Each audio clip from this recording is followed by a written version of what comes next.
Jackson, man, can you introduce yourself and give us a little bit of backstory about who you are, what you've done throughout your whole life story, if that's Oh, possible? geez. Okay. Very, very quick.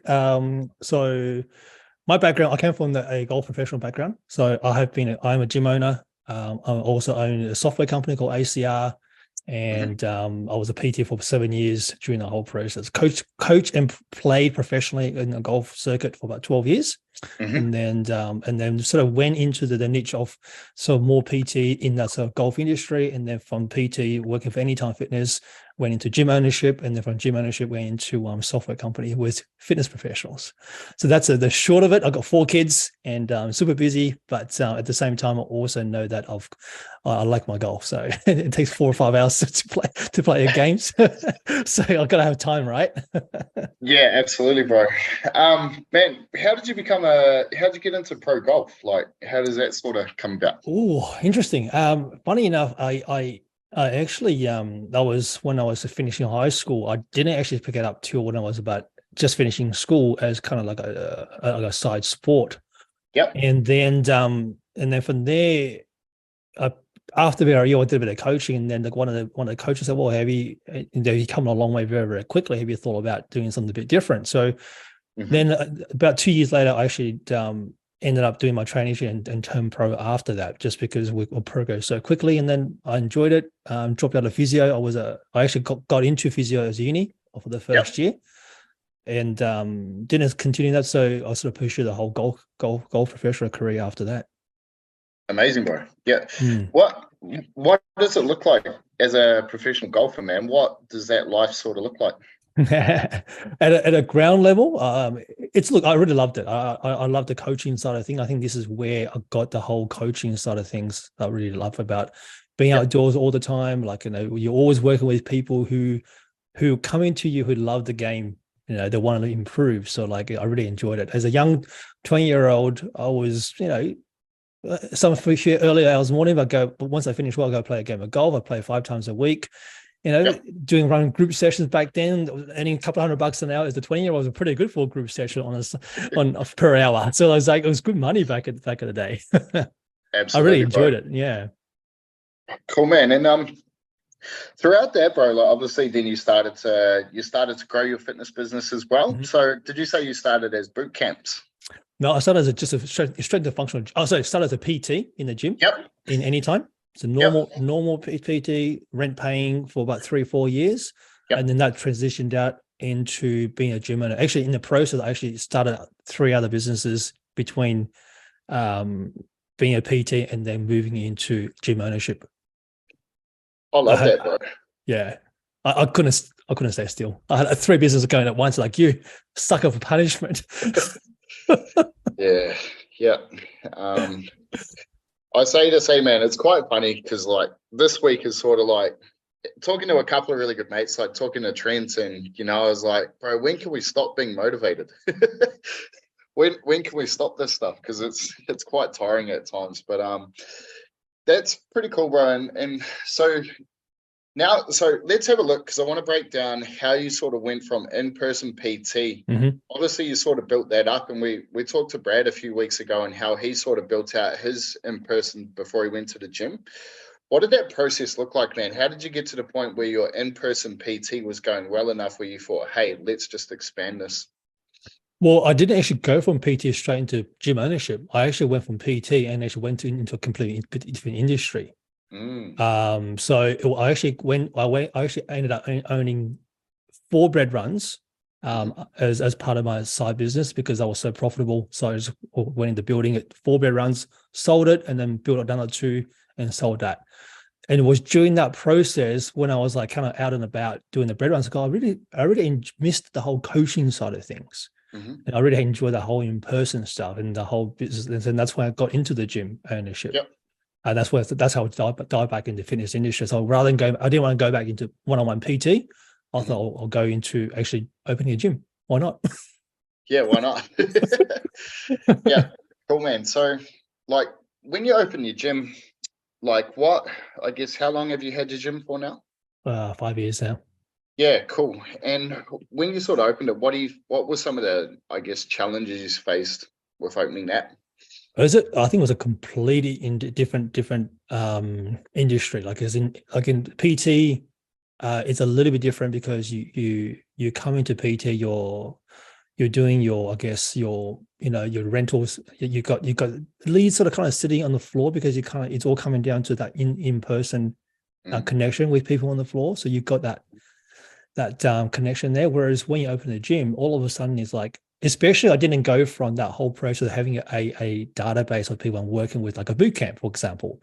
That's how I've built a really successful PT business and move into a gym. That's a very different story because I've got a bit of a following.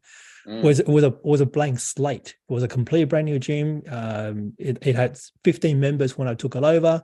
I was young and dumb at the time. Like I didn't look at all the things like the rental, the outgoings, all kinds of stuff. I didn't really calculate all those things. So it was a bit of a shock to the systems like far out. There's a lot of these expenses you gotta start to take on board other than the $200 a week I was paying as a rent. And coach for sure. And so did everything. So everything from marketing, coaching, the sales, everything. But that was natural in my experience because I built other businesses in the same way, which is like absolutely. Did it all. It's just like you just dive in there and do everything on the floor. That's what, man, I really like that. And like with having the bread runs, man, having your PT, and then also sort of, I guess, managing yourself as a professional golfer, where do you think, say, maybe there was a couple of the things that just sort of converged in the middle that helped you out with your business? What do you think out of all of those different experiences, what actually helped you, grow your gym to a massive, to a really good size, and then also now what you're doing with ACR? I think the one key thing for me was that I always believe that if I don't know something, I'll find the answer somehow. I never waited. Like it's like if there's a problem, I'll find a solution. If there's an issue it's something I don't know about, I'll go and learn something new. And it's always that very, very much that sort of ongoing learning attitude is like, okay, I don't know this. Let's go find a reason. Like I don't just wait around for an answer to be given to me. Like, okay, I know nothing about bread runs. It's like, okay, I jumped into it, learned something about it, and then just went out and started building the business around it. And I think one thing that I will say is that the whole concept of failing forward cannot be true when it comes to entrepreneurship. You got to learn to fail forward. People are too afraid of making mistakes. They stop doing something because they think they can't do it right. Like I can tell you, I'll probably make hundreds and thousands of different mistakes along the way to get to this point. But it's those experiences that make us build the business that we have today, because we have learned those experiences. We have gone through the hard yards, the hard knocks. And you'll be the first to say the same when it comes to all those hard knocks, right? I was just thinking that, man, like the last 6 months, like, because I haven't coached in person. Like I've coached a couple of hours a week here and there for the last probably 18 months, 2 years. And we sort of, we had planned to have coaches on board to take over all the stuff, and it just didn't happen. And so having to innovate and be like, fuck, how can I be in 14 different places at once? It's been brilliant because it's made me way more efficient, and it's made me realize like, hey, look, the difference between us where we are now and like multi 7 figures, it's not what I've done before, and we're lucky enough. We sit down and, with Jimmy and the crew, and it's like, hustle and a bit of marketing and sales has got us to where we are. But now it's all about team systems and the next level stuff, which that ultimately takes you to that higher level, which is cool. So it's team, systems, and leadership skills. And I think they're the 3 key things as you develop, going from your like 10K a month, 20K a month, 30K a month, 50K a month, get to 100K a month. Like every stage of the way, you have to learn different skill sets. Like on your own, you can probably get to about 20K a month comfortably. Not too bad. Like to get to 50K on your own, you can probably do it with some high ticket stuff. But to get freedom, it's very hard. Absolutely. When you have teams, you want to get to that next level. You got to have that next stage. I mean, I'm not quite at that 7-figure where Jimmy is, but when I look at what he's doing, what he's great at doing at the moment is the ability to have good teams, good systems to support you as an entrepreneur. And I think that's the thing about systems. Like you got to have those systems in place to support you as a business owner. Yeah, man. And I think, the different stages of my online business and then now our gyms and then, what we've done with Mumba has been brilliant because I'm lucky enough to be stupid enough to just go Yeah. and let it break. Yep. But that finds a way. And like with my share fitness business, and I said this to Trent, I was like, at about 80 to 100 clients, that's when things started to break down. Yep. And I said this to Trent, I was like, once you get to that point, and I say this to all you guys, like you get to about that 80 or 100, you're cruising. And then all of a sudden you find the holes in the bucket, and it's all those 100%. little things along the way. Yeah. Well, exactly the same thing when I was building the gym. You can comfortably get to 100 clients on your own, like in the gym by yourself, 120, even 130 group training clients. You can probably get there by yourself without too many hassles. But that's why we see so many gym owners, they're stuck at that 90 to 150. They just stuck there. It's like it just can't get break through that ceiling because most of the time is that because there's a lot of inefficiency in their businesses that is causing them not to be able to do the other things that's allowed them that make them more money.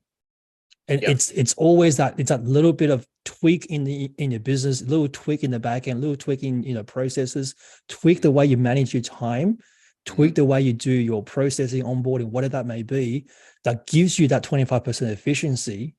So you can get that extra 10 hours back a week to go do more sales, do more consults, whatever that may be. Yeah, bro. And man, you did really, really well with your gyms where essentially it grew to, I think, 150, a couple hundred members, and you lived 200 Ks away. Yeah, you lived 200 Ks away. So how did you manage to grow this gym and this facility, man, while not even being anywhere near it? The only way I could do it was, like what I said, you got to have a system in place. So my system was that I was managing sales at a time. I was managing the marketing at a time. Well, Jimmy was actually doing the marketing for me in terms of agency.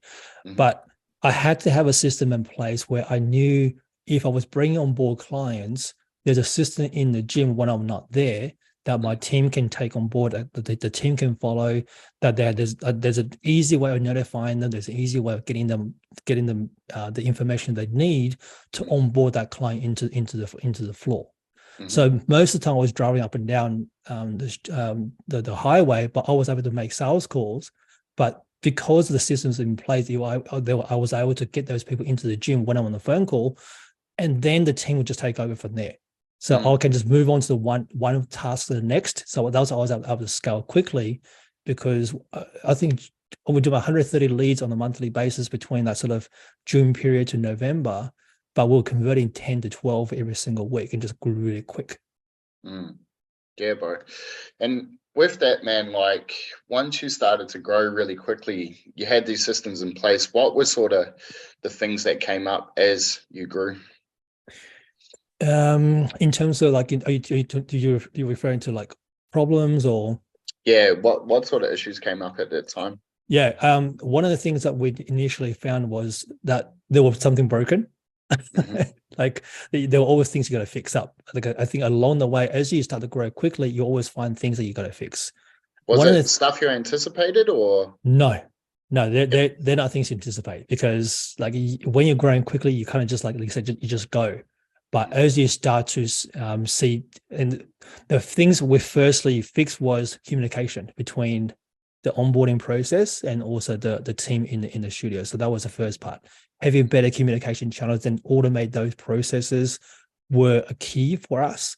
Like we had key automations where when I book someone into a free first session calendar, the person that gets into that class gets notified at half an hour. I think it was 2 hours beforehand with a text saying, this person is turning out to your free trial session. Please make sure that you onboard them or you make sure you greet them. So just little things like that.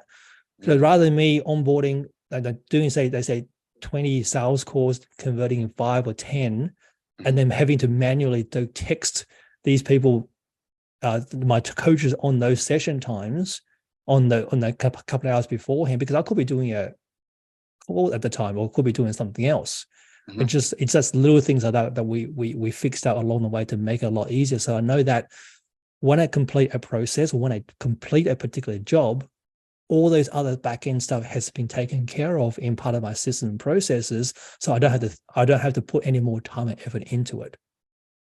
And that's what allowed me to give me more ability to actually move forward faster. Yeah, man. And let's say you're not a gym owner, bro. Like I know a lot of, obviously all of our coaches are, in person or online coaches here. Mhm. If you were to sort of go back maybe to when you're in-person PT, what would you do differently now that may help that onboarding process be a little bit smoother? The first thing you want to have a look at is, I'll say, have a look at what is your onboarding process look like? Like I'll literally say document everything you're currently doing, like everything step at a time. We're recently helping someone else build out their processes. So we got him to write down everything he's currently doing. Things like, for example, what does your sales process look like? Like, for example, you're meeting in person. Next thing is that you might get into sign some paperwork. Is that paperwork, does it have to be paper? Can it be digital? And what happens when they make a payment? Can that be automated into a software that automatically generate the profile for them? Mm-hmm. Do they have to sign a contract? Do they have to sign a waiver? Can that waiver be automated? And then once they sign a waiver, what happens? Do they get notified? Do you get notified of that signing of the waiver? And do they automatically go on to the next process of a client delivery, programming, and whatever that may be? First email communications. So when does that come into the client journey? When does that come into the whole process? It's like we looked at every single section of that particular pipeline or client journey. Then we identify that the only thing he really needed to do is to make sure he meet the person, take over the payment processing part. Once that's triggered, you automatically send to the contract. You automatically detect the contract being signed, and you automatically create profiles. You automatically create a Google Drive, send the person a Google link, give them all the templates, all the ongoing delivery information they need, and then that onboarding process is done for that one client. Whereas before, he had to do one thing, do the console, and then do everything else manually behind that. So when we looked at the whole entire process, it goes, hang on a second, now I can scale faster because instead of doing another 20, 30 minutes of administration after my onboarding, that time has been saved so I can do one more consult. That's one more sales you can make because you got the efficiency in the business to do more things. Or 30 minutes more marketing, getting more leads. Whatever it may be. Yeah, exactly. Yeah, amazing, man. Yeah, it's pretty cool, bro. And like, man, now you've gone to the next level where you are building out, a software company and that. In terms of like, let's say you were to build out an app for, an online fitness business. From what you've seen, bro, in terms of technology, what would you sort of make sure that was in that so that, client experience is amazing, marketing's done, all of this sort of stuff? What would you sort of have in that? For the online space, okay. So I think this will be coming from the coaching side. In terms of the app itself, I would say user experience, or the what we call UX in that space. Like, what does a user experience look like? One of the things that we talk about in software is that a user will not continue using your app or your program if they find it too difficult.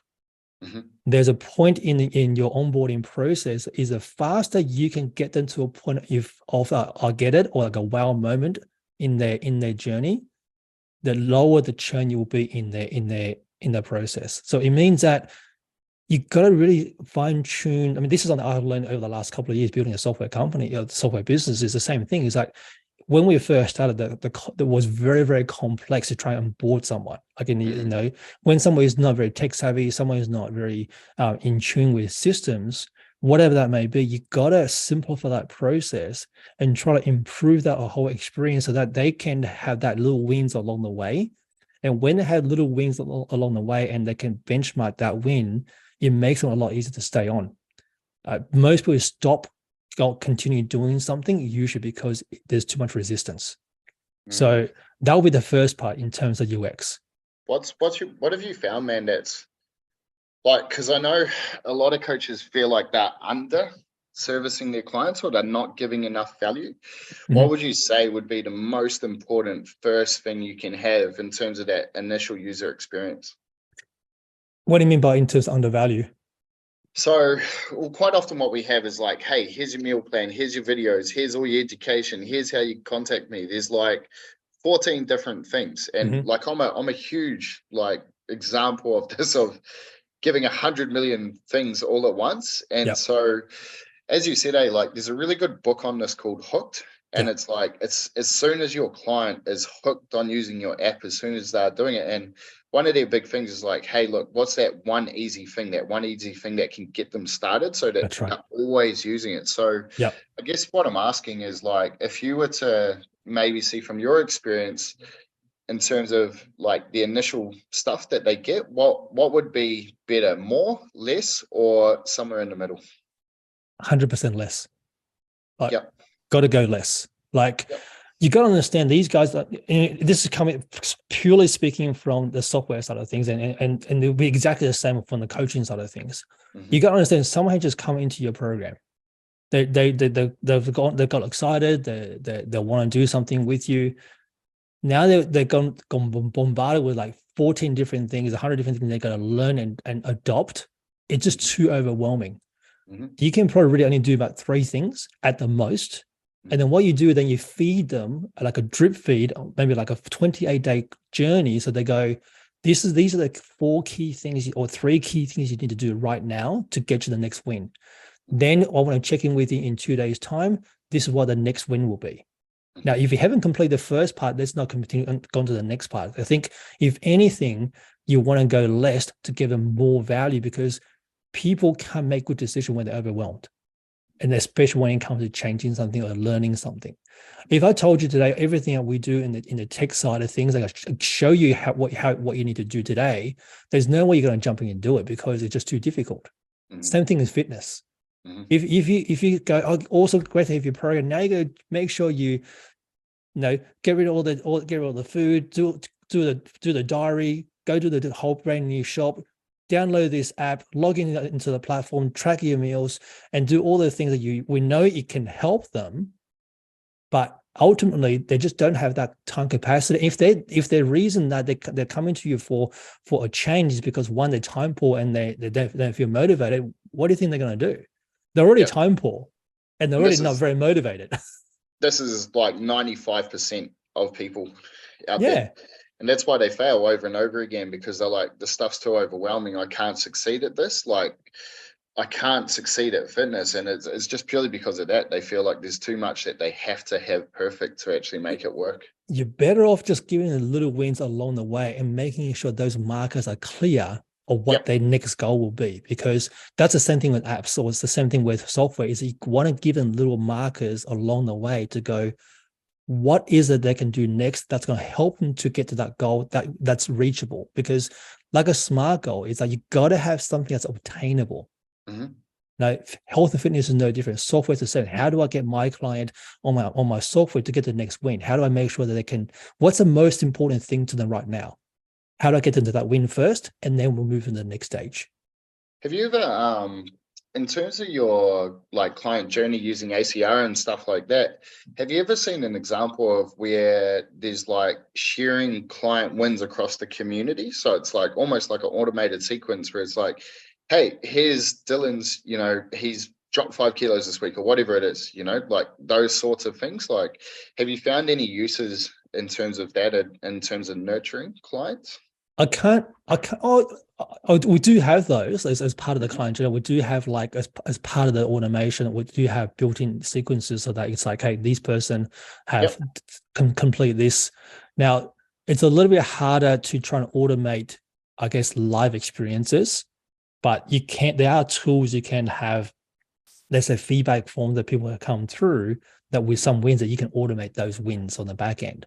We just haven't done that on our end because it becomes very complex. It is a very good idea, but it becomes very complex to do. Yeah, cool, man. And when you set up, like, let's say, for example, someone's come into your world, they've filled in an application form on, your Instagram, your Linktree, whatever it is. Mm-hmm. What do you sort of then have, in an automation flow so that you can get them, one, booked in for a call, but two, also make sure, hey, they're more likely to follow through and become a client? Yep. The first thing is you got to build trust, which means that the first contact is always acknowledge them.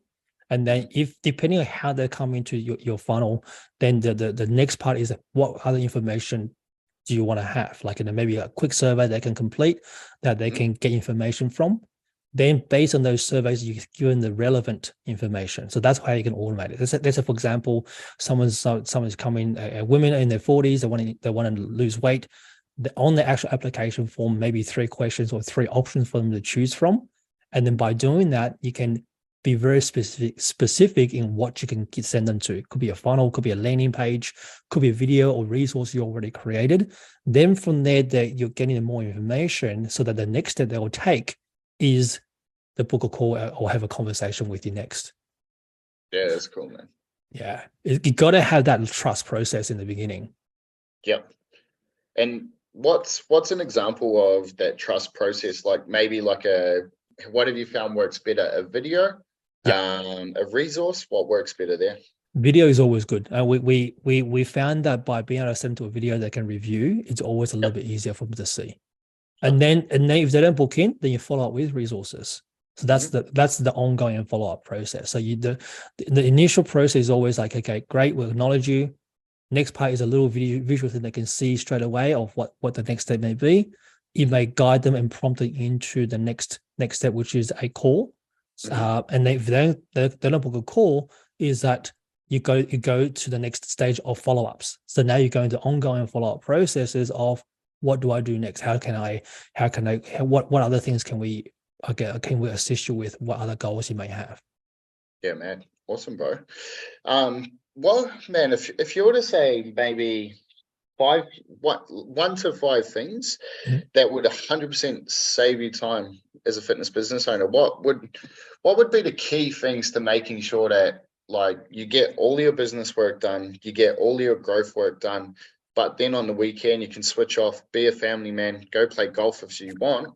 What would you, I guess, in terms of what you're currently doing, bro, what would you think would be the most important things to make sure? First thing will be lead capture, making sure we have a very efficient way of capturing your leads and have a way to manage your leads. That's the first thing. I think one of the biggest issues that most people have is that got multiple sources coming in and they got no way of tracking, no way of managing in one spot. That's the first thing. And you got to have automations in place to can you do that. You can start with Google Sheet, but you got to have Zapier or any sort of third-party software to make sure those are coming through in one place. So that's the first thing, because if you're managing to look at different places, whatever that may be, and they have multiple touch points, then that's where the problem's going to start, because you spend too much time jumping between platforms. Look at where all your sources are coming from. Could be 3, 4, 5 maybe sources. Have one systemized way of doing it to make sure that they all come into one key place where you're holding all the information. Then you want to make sure everyone have the same experience from that point onwards with automated follow-ups, whether the webinars, resources, follow-ups, and you can put all those things in place. Calendar links is it's a given. You got to have the ability for them to book a call with you so that it's easy for them. And then that's an automated reminders. And then you got to have a really good sales process where your onboarding allows you to have all the administration things you need to be doing or need to be giving to them very, very tightly bundled up in the automation, so that once you complete that first sign-up stage, they'll get everything else given to them without you having to go there and manually do something. Because guarantee you, when you start growing quickly, you have to do all this manual work. The weekend is not weekends anymore, because once you do your delivery during the week, you end up doing all your administration work on the weekends. So if you know that when someone clicks a button, they're going to receive all those onboarding pinpoints and all the different things that we're talking about, like even little things like creating a PT distinction minder or trainerize account, you can do all those things automated. Like there's a lot of tools out there that allows you to do those things. The key thing is, what's the triggering event that you want to have all these other events happen? If you map all those whole processes, really only got 5 key places that you need to be working on, which is the lead nurture, your client, your appointments, your client journey or sign up onboarding process, and then what does it look like for the ongoing marketing for those people who don't go into your funnel? What do they get? So there's 4 key areas there straight away. That if you get 4 key areas, you can learn how to funnel them using Miraboard or Funnelytics, and there's a whole bit different software. You map those processes out, map them out, know those 4 key triggering points, get those things in place, and then making sure you follow those SOPs, because that will help you to be much more efficient in the way you do things on a weekly basis. Yeah, man. Yeah, it's awesome, bro. Where do you see technology over the next, over the next 5 years? That's a very, very big time at the moment. There could be anything, but where do you see, man, technology, one, making an impact in the fitness industry, and two, helping out us as coaches to have a life outside of, fitness? I think the power of automation is definitely one part I think we want to really investigate into. Like, the whole work of AI, like the whole world of AI is a massive moving industry. I think it's about using AI really, really well to help you to develop more processes. Like, like for example, video production, content creation, like in the content writing, those tools, it just helps you to save time. And once you can do that, you'll have the ability to do other things. So I think that's where the industry is really moving. The whole world is moving that way. It's about how can I use this AI tool, and how can I make my life a lot easier. Like that, even the speed of content, because AI always work 24/7. How do I come up with good ideas about content creation? Like, an AI can do that. Like, it can help you to do that. It will never replace your knowledge, but it can most certainly help you to get over your writer's block. And even things like you being able to create content, now you're able to post in 5 different places in one go, rather than you having to repeat that whole process. So they're the things I think I'm seeing, that especially in the fitness game, is that because time is such a precious commodity, if you can find ways that you can actually save those, becoming a lot more efficient in those processes, then you can have more time to do what you need to do as a business owner, and have more time for the family. Yeah, absolutely. And like, the cool thing, I guess, about online now, especially, is like online, the fraction of time it takes to deliver, like ultimately it's probably 5 minutes per client per week.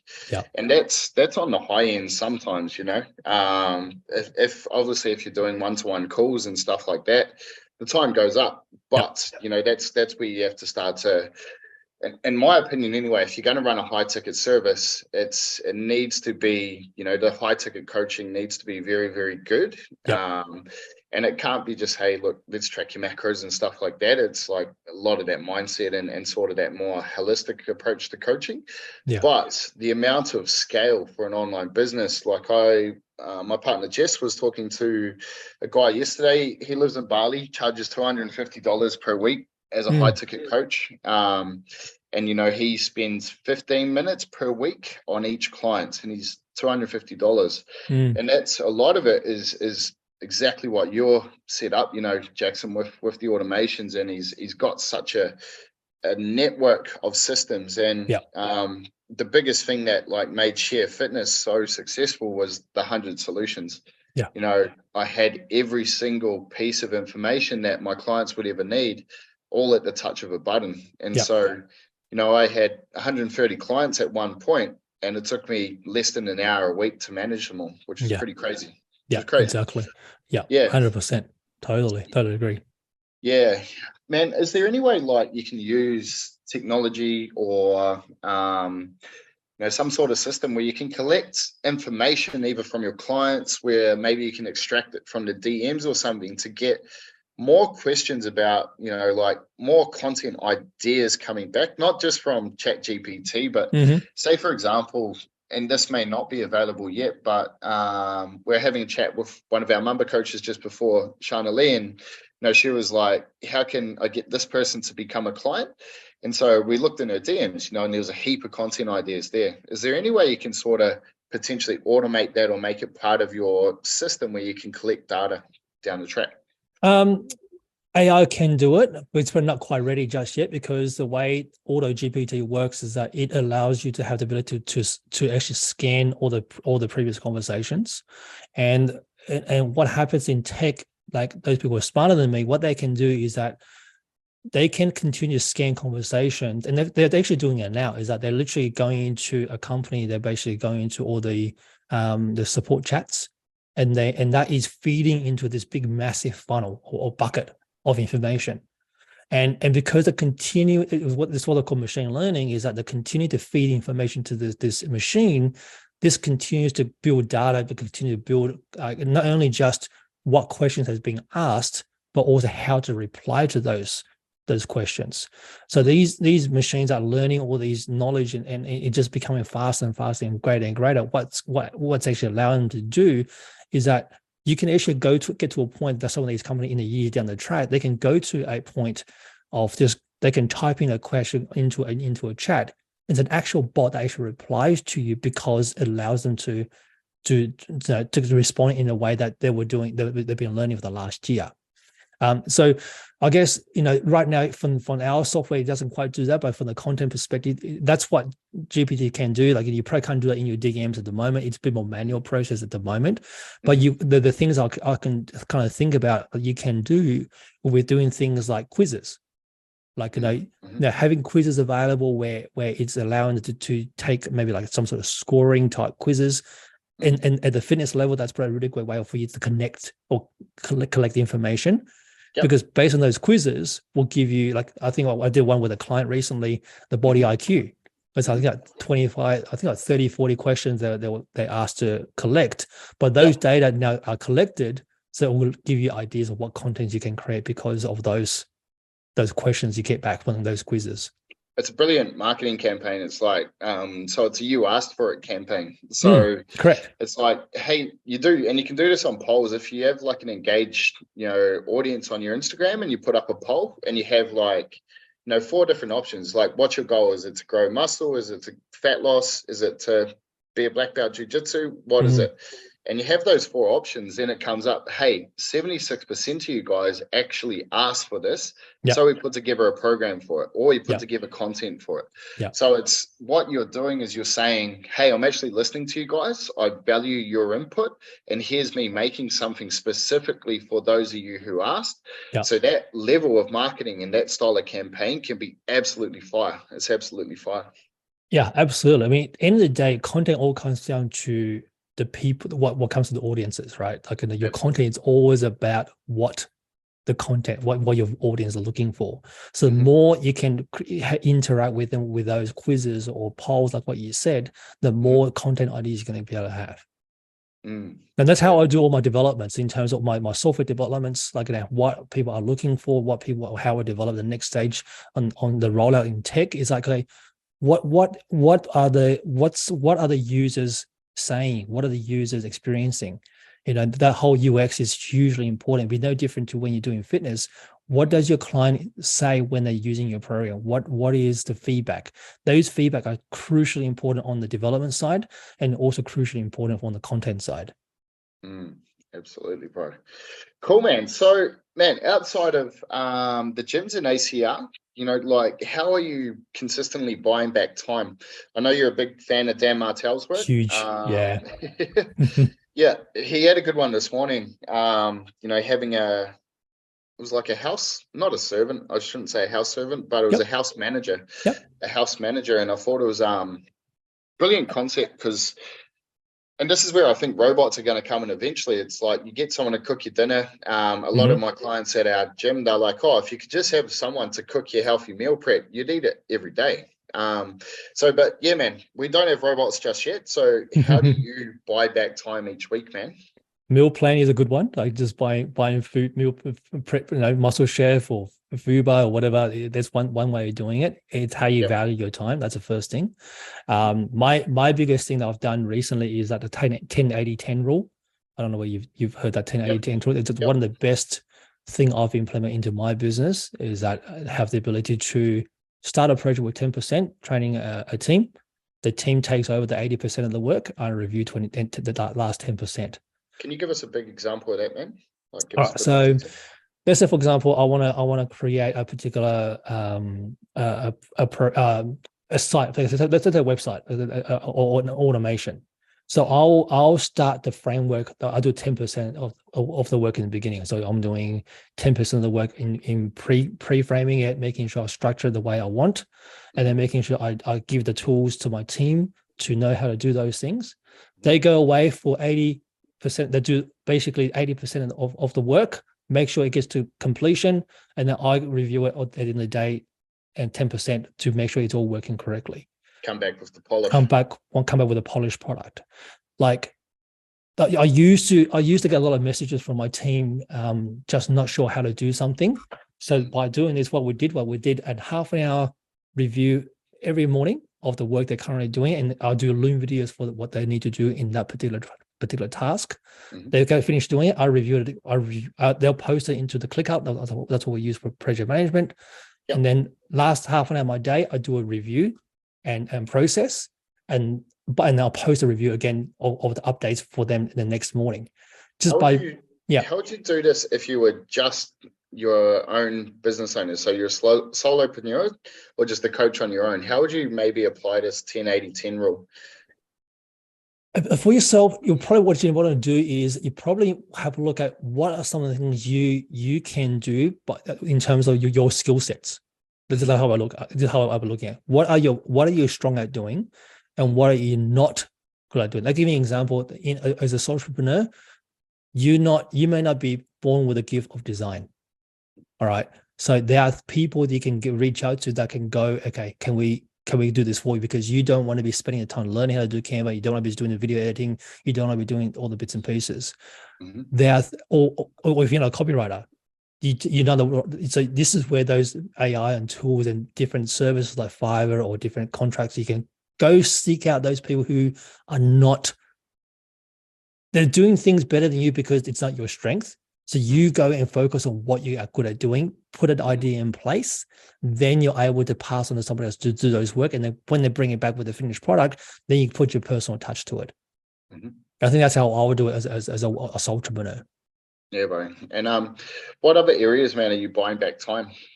Buying back time, that'll be the one thing. In terms of other thing, it'll be systems and putting tools in place. Like buying back time, tools, systems, definitely the things I'm doing, like better communication, better automations, better setups in terms of team communication. Yeah, awesome, man.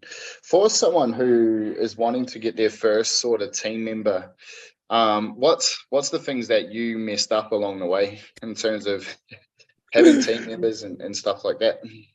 Lack of training. Lack of training and lack of training and the expectations of what they can do. So what I mean by that is that whenever a new team member comes along, and I've had a few over the years, is that the first thing I always think about is that, or when I first started, was always like, I want to pass on this task. I can just show them how to do it a few times, and they should know how to do it. I've learned over the last period, and Jimmy have helped me with a lot with this whole thing, is that I have to sit down with them for at least showing them 3 times, what to do in 3 times, and they should get them to do it 3 times by themselves. And just by having those implementation and continue to review the whole process helps me to not only keep them more accountable, I give them the support they need as a team member, because they're never going to quite do everything the way you'll do it. And then one mistake I always have made in the past is that when someone made a mistake, rather than you jumping in and fixing it, show them how to fix it. Because it's that teaching process that will give you the ability to buy back your time. Because if someone not quite know how to do something as a team member, when you're hiring someone, rather than going and fix it yourself, you got to spend that time teaching. So it's that whole concept of you kind of really have to slow down before you can speed up. You got to slow your business down so you can speed up later down the track. Yeah, and that's the different skills, and it's quite a hard place to be at. Very hard.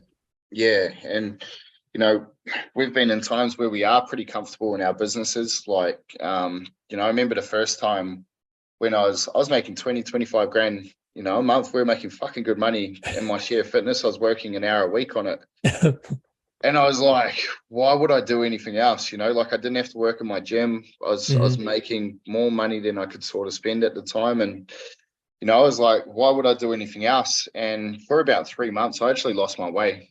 I was like, lost a bit of identity because I wasn't coaching on the floor. And I know a lot of coaches go through this as they build out their online, because you lose that connection. And then it sort of got me out of bed, and we started Mamba, not knowing what level of work that was going to be, and it's been a massive undertaking, and going through that process and then getting it to a point where it's going really well, and then also then we go and add in another gym, and it's you just keep adding in things that sort of get you out of bed, and I've found it's in the end making money is quite easy after a while. Once you understand, like you get good at marketing and sales, you can make 10-20 grand a month. It's not, look, I'm saying this from, a lot of you guys aren't there yet, but it's once you understand it, you realize that it's very possible as long as you just keep working.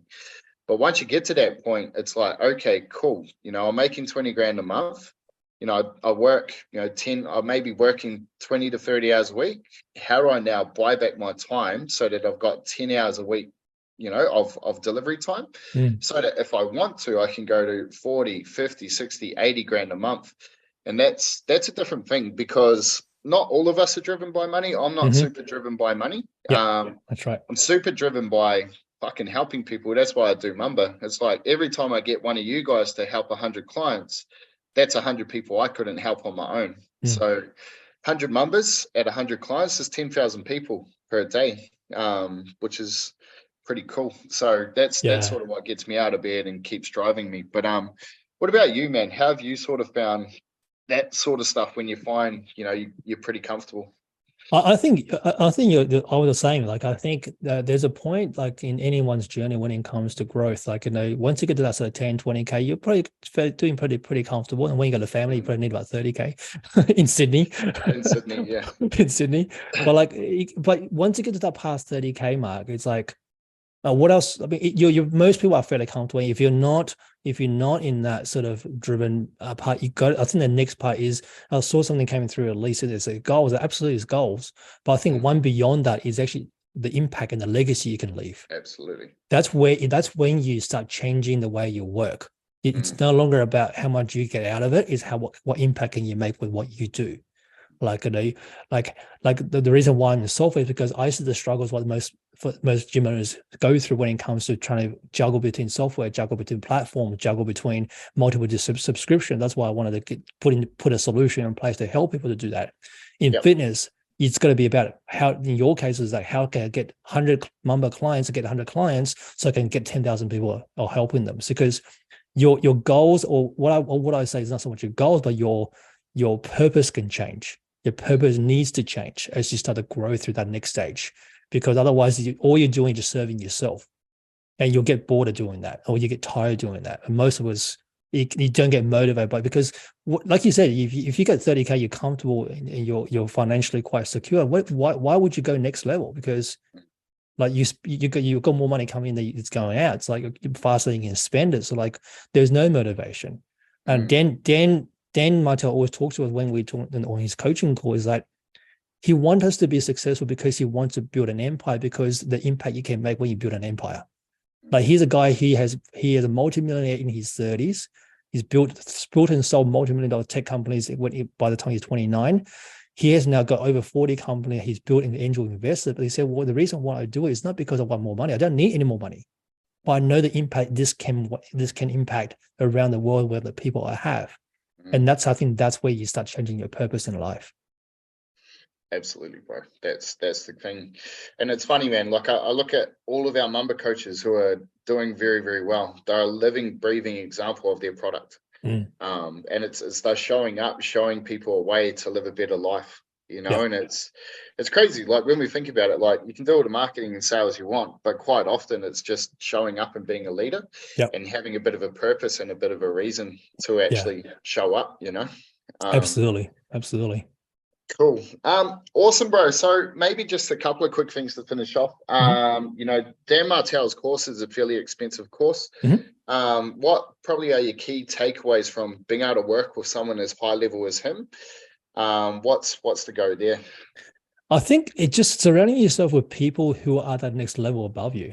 I think it's like, I think you're always going to have that ability to be surrounded with people we're talking about business owners that are doing 100K a month in MRR, like they're like $1 million business owners. And then the next level up, it's like, they're talking about like $30-40 million a month in revenue. Like we're talking about like a 7-8 figure, 9-figure companies. Like it's just a whole level of different thinking and different the way you interact, the way they think, the way they understand and see problems is very different. I think when you're going through life, it's always about how you can surround yourself with people that's going to give you the best influence.